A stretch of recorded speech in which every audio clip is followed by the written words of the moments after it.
For the next session, I invite the chairpersons, Dr. Sriram Rajgopal, Chief Cardiologist, Southern Railway Headquarters Hospital, Chennai, Dr. C Pais, Professor at KMC Mangalore, and Dr. Srikant Gadwalker, Professor and Head of Department of Medicine at Vishveshwara Institute of Medical Sciences, Bellary. I invite Dr. Narasimhan onto the dais to speak on the role of ECG in preoperative patients. I request the chairpersons to introduce Dr. Narasimhan. Good evening, ladies and gentlemen. Important topic which will be told by Dr. Narasimhan, who is the director of EP Care Hospital. The topic is role of ECGs in preoperative patients. Thank you, Chairman, ladies and gentlemen. In the interest of time, what I thought was I'll compress my talk and allow a little more time for interaction. The whole purpose of this meeting is to just have some interactions. I'm not sure that we can elaborate on every single point. So I would like to compress the talk and have a little more on interaction. Regarding preoperative evaluation, there are repeated questions about ECG. Is this enough or should we do more? As a good clinician, we should realize no single test is perfect. We should know the strength and the weakness and the limitations of a test, and that's what we need to address. So first is to assess the patient and the clinical features, evaluate the functional status. This is extremely important because with increasing age, coronary artery disease, stable coronary artery disease is going to be extremely prevalent in the population, and these patients are going to require surgery for common surgical problems. Consider the patient's surgical specific risk. For example, a patient with a minor endoscopic procedure has very little risk compared to an aortic surgery, which the patient has a very high risk. And you should interpret the ECG in light of all the findings, not in isolation. Please remember, that is the difference between an ECG technician and a clinician. So what is the current recommendation of a preoperative 12-lead ECG is class 1 recommendation for patients with recent onset chest pain or ischemia equivalent, or who have clinically intermediate or high risk patients. I'll come to what these high risk patients are, who are scheduled for an intermediate or high risk operative procedure. We are talking about the intermediate or high risk procedure or the intermediate or high risk patient. So patient specific factors and surgery specific factors. Class 2A in asymptomatic persons with diabetes, class 2B patients with prior coronary revascularizations, asymptomatic male more than 45 years old. Now these are all things where you should pause and there has to be some commonsensical approach about this. For example, this was formulated in the Western society where coronary artery disease, triple vessel disease is highly prevalent in the 4th and 5th decade. If you look at Indian population, the whole thing shifts a decade earlier. You can ask me, is there data? Yes, there is enough data about the prevalence of coronary artery disease. We are likely to see in younger patients, so we may move the bar slightly lower. So first let's look at what are the clinical predictors. Patient-specific predictors are simple clinical questions that you ask a patient. Whether the patient had recent syndrome of an acute coronary syndrome, recent myocardial infarction or decompensated heart failure, or uncontrolled brady or tachyarrhythmia, or presence of severe valvular disease. So if a patient has any of these, severe valvular disease, let us go from endocardium to epicardium. Valvulitis is endocardium, endocardial valvular disease, muscle dysfunction, on the epicardium coronary artery disease, on the epicardium conduction system, so you have conduction system disease. Any of these, if they are present, then even if a patient has a moderate risk procedure, you would like to risk stratify or treat the patient adequately.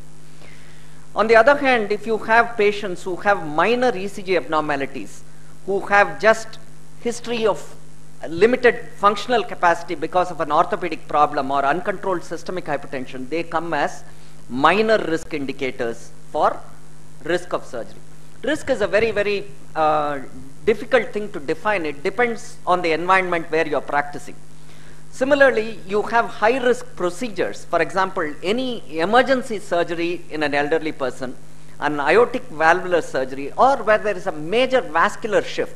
This is extremely important when you ask a surgeon, when they open up the belly and you have fluids coming to third compartment frequently, you will have a patient with stable coronary artery disease, but he can become unstable because of the nature of the illness. On the other hand, there are low-risk procedures like endoscopic procedures, cataract surgery, which doesn't need an intensive evaluation on the part of the physician.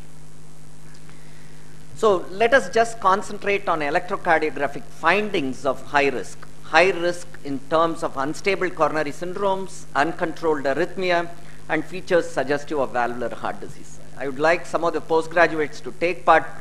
This is, what do you think is the ECG showing? Patient comes for surgery, the ECG comes with this.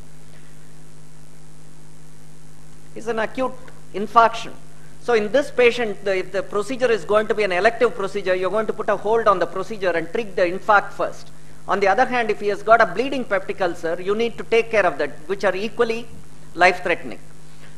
What is this? This patient is admitted for ruptured appendicitis, blood pressure is 70 systolic, on dopamine and norepinephrine. Would you give him IV amiodarone? Would you give IV diltiazem or direct current cardioversion?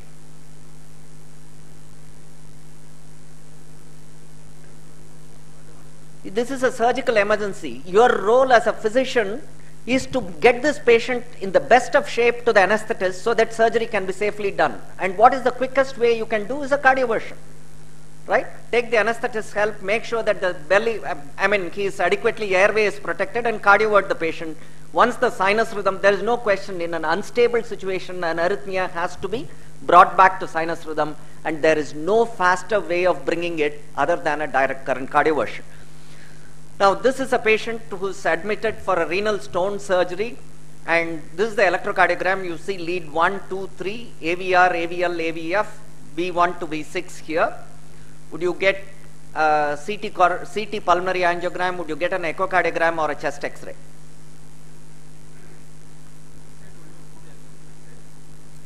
What do you think is the finding? Patient who comes in, walks in for a routine procedure,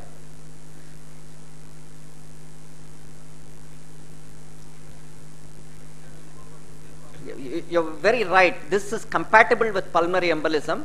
There's a right axis deviation, monophasic R. Usually when you have pulmonary embolism, you have an incomplete right bundle branch block.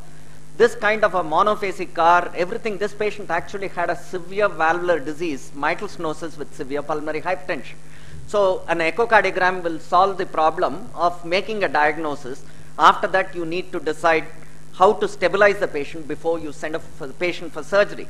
Now, even if the patient needs a laparoscopic procedure, if they have severe valvular disease, you need to stabilize the patient before sending the patient for surgery, and you will probably optimize the hemodynamics before you send him for surgery.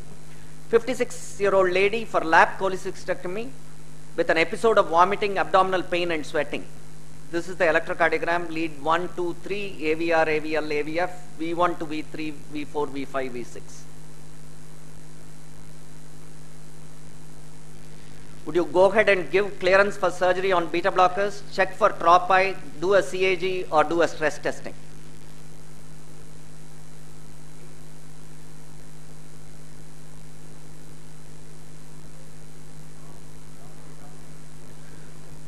Okay. Exactly, someone said it right. Horizontality of the ST segment. When you have an horizontality of the ST segment, when there is a sharp takeoff, you see this, Shamroth used to call this as, Colin Shamroth, it hugs the baseline. It hugs the baseline and there is an abrupt takeoff. This is one of the earliest signs of an ischemia. Remember, patients with right coronary ischemia can present as abdominal symptoms, predominant visceral symptoms, vagal activation. They will have episodes of vomiting, diaphoresis, and hypotension. So you'll be barking at a wrong tree by operating a gallstone which is not responsible for the symptom, whereas the symptom was all related to an diaphragmatic irritation due to an evolving inferior wall MI. So the answer is to check for a tropi and keep the exclude a ongoing coronary syndrome. And the mistaken belief that the laparoscopic procedures are less invasive than the open procedures is borne out. You see that the laparoscopic procedures guidelines indicates have a similar cardiac stress and similar to open procedure, therefore they need a similar attention in terms of risk stratification. 72-year-old patient, hypertensive, for hernia repair, echo shows mild left ventricular hypertrophy. What would you do next? Exercise stress testing, coronary angiogram, adenosine thallium, or clear him for surgery?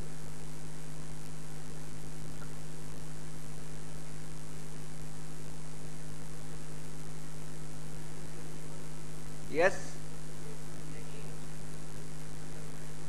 CAG, exercise stress testing. I think this, coronary angiogram gives you an anatomical information. What determines the outcome in surgery is the functional ischemic burden in an individual. So, and that is amply, it can be assessed by a stress test. Please remember, you cannot do a stress test, a regular exercise stress test on a person with a left bundle branch block, because you will have false positive results. And the stress test of choice is pharmacological stress with either dipyridamole thallium or adenosine thallium. So you should know how to risk stratify a patient. If it's a minor surgery and the patient is otherwise functional class is excellent, then you may choose not to do anything, because you may be putting subjecting him to greater degree of investigations which doesn't actually translate into clinical benefit. So if a patient needs a non-cardiac surgery and it's an emergent surgery which is going to kill the patient, for example, a bleeding peptic ulcer or a ruptured appendix, just optimize the hemodynamics, accept the risk, and first take care of whatever is life-threatening. At the same time, perioperatively, you can manage the patient. Please remember, this is not, when you evaluate a patient, you should not be in isolation. You should be always talking to the anesthetist and the surgeon, because it's not one man's job anymore. So if you have a person, on the other hand, with high-risk clinical indicators like unstable coronary syndrome, decompensated heart failure, or significant arrhythmias or valvular heart disease, in these patients, as far as possible, if the surgery can be delayed, it's better delayed, optimize the hemodynamics, correct the ischemia, and then get him to a more suitable state before you send him for surgery. On the other hand, if you have a patient who doesn't have high-risk indicators, they are like compensated chronic coronary artery disease, old myocardial infarction, class 2 heart failure, presence of diabetes or renal insufficiency, in these patients, if the surgical risk is low, it is deemed that you don't need to risk stratify the patient, they can be cleared for surgery directly. On the other hand, if you have a person with an intermediate clinical risk, but a high-risk surgical procedure, for example, an aortic surgery going on, such patients need a non-invasive testing, or if they are very high risk and if you have any doubt, straight away consider a coronary angiogram. So in what are the situations where you would do a stress testing? It's recommended for patients with high-risk surgery, patients with 3 of the clinical factors which we already alluded to. If they have, it's a class 1 indication, or if they have high-risk surgery and 2 clinical factors, they like compensated heart failure and old coronary artery disease or old myocardial infarction, and stress testing may be considered to be indication in intermediate risk surgery, so on and so forth. Now please remember, the ultimate thing is, okay, you do a stress test and you find that it's going to be positive. Are you going to revascularize this patient and then send him for a surgery? If he is an old decrepit person who is unfit for anything else, then don't put him through all these things. You need to accept the high risk and clear him for surgery. So what are the high risk indicators? If you are able to have ischemic changes at low levels of exercise tolerance, less than 4 meds, if you have horizontal ST depression, which is present in 5 or more abnormal leads, and it's got typical angina during exercise, and it's persistent during the recovery period, these patients are considered to be at high risk of a large area of ischemic burden, and they need to get revascularized. Several of these patients who go for surgery may have minor electrocardiographic abnormalities, and they may not be fit enough to undergo a formal stress testing, exercise stress testing.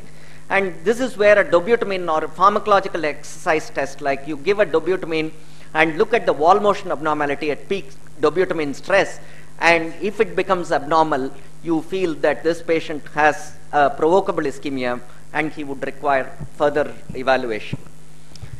Some of these patients who are on beta blockers, for example, due to their chronic angina or hypertension or heart failure, you need to continue the beta blockers, and please interact with the anesthetist all the time, because there are certain situations. If a patient, for example, is on clonidine, if a patient is on one of the alpha blockers, it is when you withdraw the patient, when the patient is NBM by mouth, that is when you will have a rebound hypertension. When you have a person with significant coronary artery disease which is stable, when you stop the beta blocker, the day 2, day 3, that is when they'll have a recurrence of events. So you need to constantly interact with the surgeon and the anesthetist to avoid fluid shifts and maintain their hemodynamics throughout the perioperative period. So risk assessment is, in terms of most important than the ECG even, is functional capacity, the urgency of surgery, and the risk as far as the patient characteristics are concerned, and the risk of the type of surgery itself. So what are the high risk indicators? Presence of coronary artery disease that is severe, decompensated heart failure, decompensated or uncontrolled arrhythmia, or significant valvular heart disease, especially obstructive valvular disease. Now, having said this, there are always guidelines or only guidelines. Some of them are not truly coming up in guidelines. Let us see this example. 16-year-old student suffered a bike accident, polytrauma, is posted for surgery, is diagnosed to have hemoperitoneum, blood pressure is 100/70. I'll show you the 12-lead ECG subsequently. He is young, nevertheless, because of the unstable status and the patient is going for a high-risk procedure, an electrocardiogram is done, and this is what the electrocardiogram shows.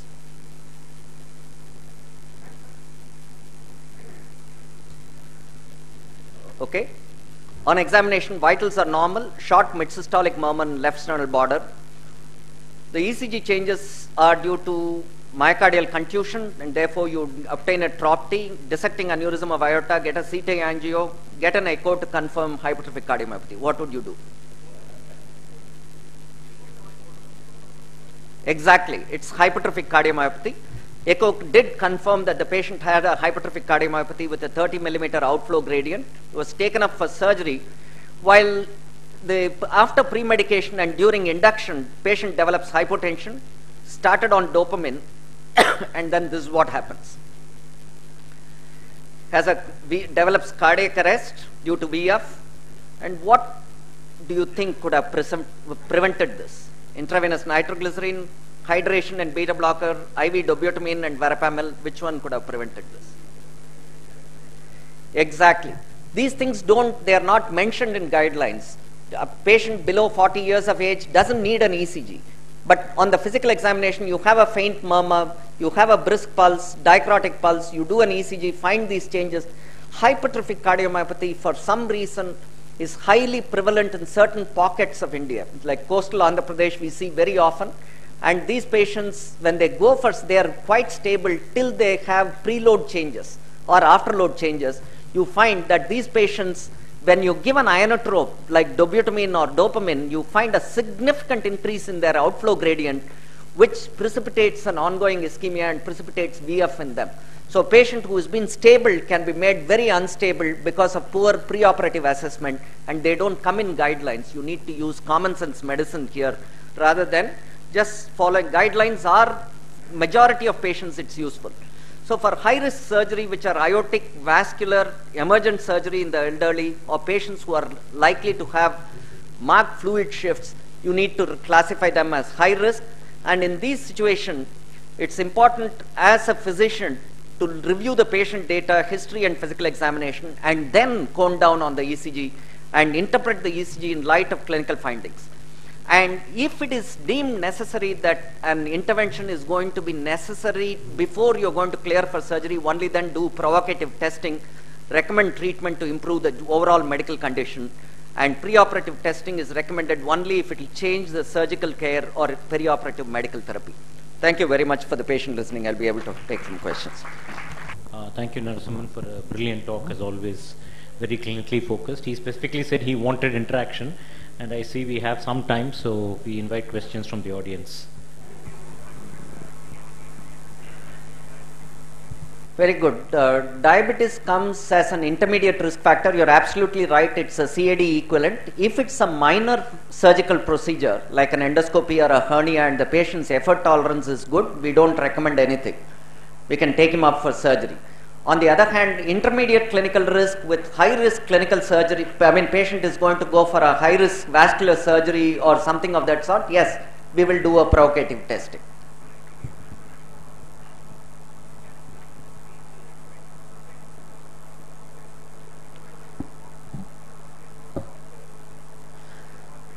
The problem is the very nice meta-analysis on perioperative use of beta blockers, and not all beta blockers are the same. As you know, what happens are two things. One is the patient's central aortic pressure has to be maintained. The second thing is the heart rate has to be maintained. Certain drugs, for example like atenolol, do not bring down the central aortic pressure and may not confer the same benefit as the other drugs like bisoprolol or nebivolol used in the perioperative period.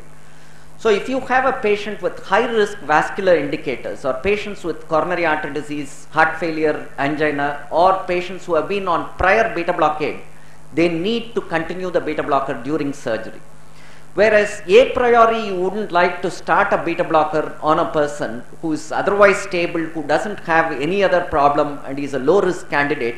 There is some concern. I think some of you might have read Frank Mazzarli's article, meta-analysis. In some subsets, there has been an increase in mortality. So if a patient has absolutely no vascular risk, then I would be a little hesitant to give him a beta blocker.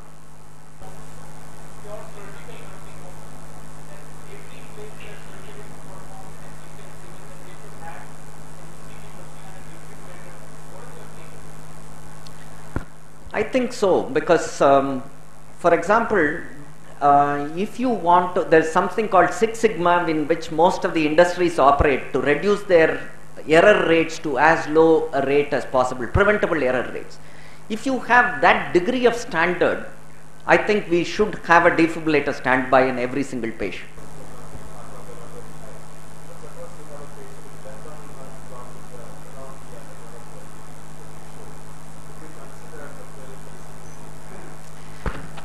I was afraid that someone is going to ask this question, because honestly I don't have an answer. And I did look up the literature, the very scanty literature on this. My concern with the temporary pacing is some of these patients with a first degree AV block, the question is he has a left bundle which is not conducting. He is conducting only through the right bundle. When I put a temporary wire, that degree of trauma can result in a complete AV block. So I would be a little hesitant, but if I have to put a wire, I would put it from the neck, because you don't touch the right bundle when you come from superior approach. Thank you very much, Narasimhan. Thank you. And thank you. I now request Dr. Sriram Rajgopal to felicitate our speaker, Dr. Narasimhan.